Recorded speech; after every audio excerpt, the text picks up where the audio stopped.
The government car came to a sudden halt in front of a small roadside tea stall. The tea vendor's heart skipped a beat.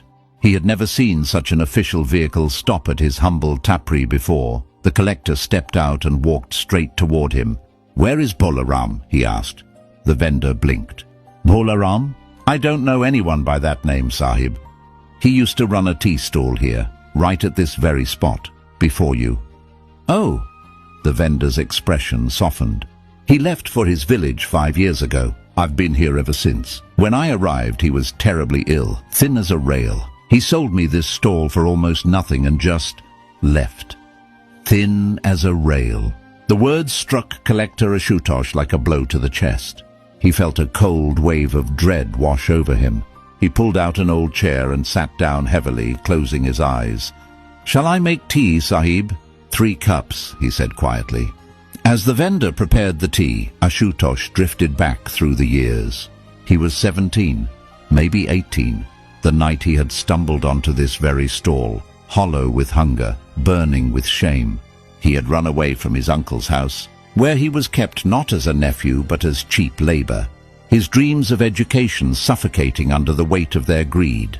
His parents had died when he was a child, and the world since then had been indifferent at best, cruel at worst. That night, an old man with kind eyes had noticed him sitting alone, trembling. "You look troubled, son. Shall I make you some tea?" "I have no money, uncle." "I didn't ask for any." Bolaram had set a cup of tea and a handful of biscuits in front of him without another word. After Ashutosh had eaten, the old man sat beside him and asked gently, "Did you run away from home?" When Ashutosh confessed everything, the dead parents, the cruel uncle, the stolen dream of education, Bolaram listened without interrupting. Then he said simply, "Come live with me. I rent a small room in this city. My wife and children are in the village. There is space, and you are welcome to it." For a boy who had no one, it was nothing short of a miracle. For 3 years, Ashutosh lived with Bolaram. He tutored neighborhood children for a few rupees, but it was never quite enough. Bolaram never complained. He fed him, sheltered him, and saw him through his graduation, quietly, without ever asking for anything in return.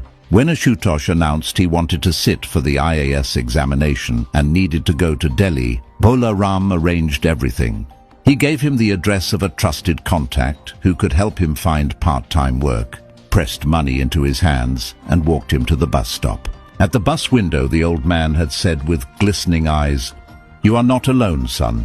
I have no son of my own. You are mine. Your mother is waiting for you in the village. Your sisters, Sarita and Anita, have been tying their rakis to an empty wrist for years. Come home when you are ready, but come home. I promise, uncle.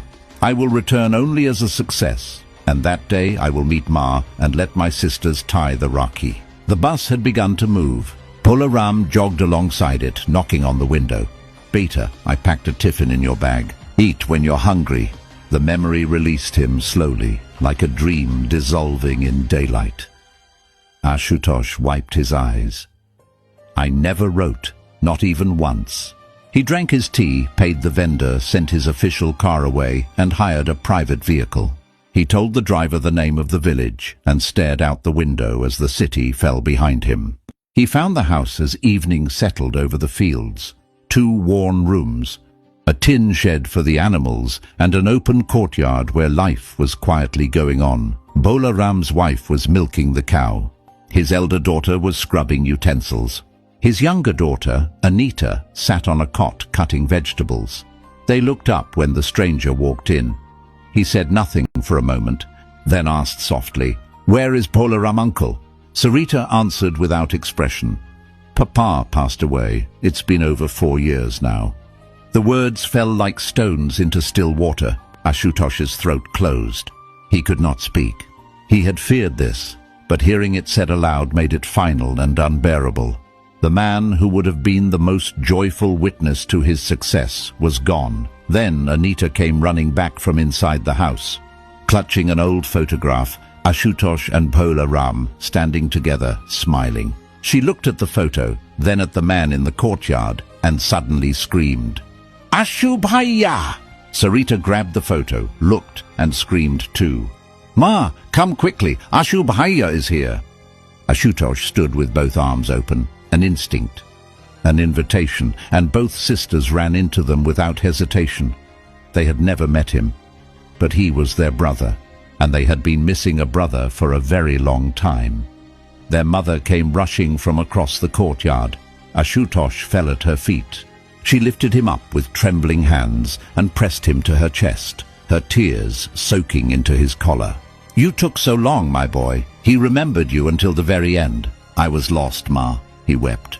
"I got so caught up in becoming something that I forgot what mattered." She held his face in her hands and searched it the way only mothers do.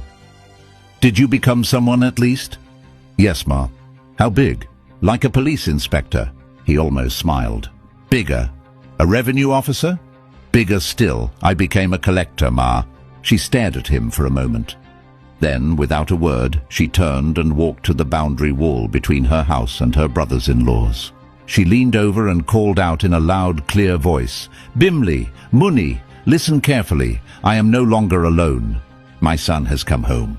Your relative is a police inspector. Mine is a collector. If either of you so much as glances at my land again, I will make sure you regret it for the rest of your lives." There was silence from the other side of the wall. Ashutosh stayed through the night. Every rupee he had saved from his salary he placed at his mother's feet. He came back every Sunday after that, not as the collector, but as a son. He fulfilled every obligation that a son owes. He arranged his sisters' weddings with joy and ceremony, and eventually brought his mother to live with him in the city. Now she spends her days in his home, content and unhurried, quietly looking for a good girl to bring into the family.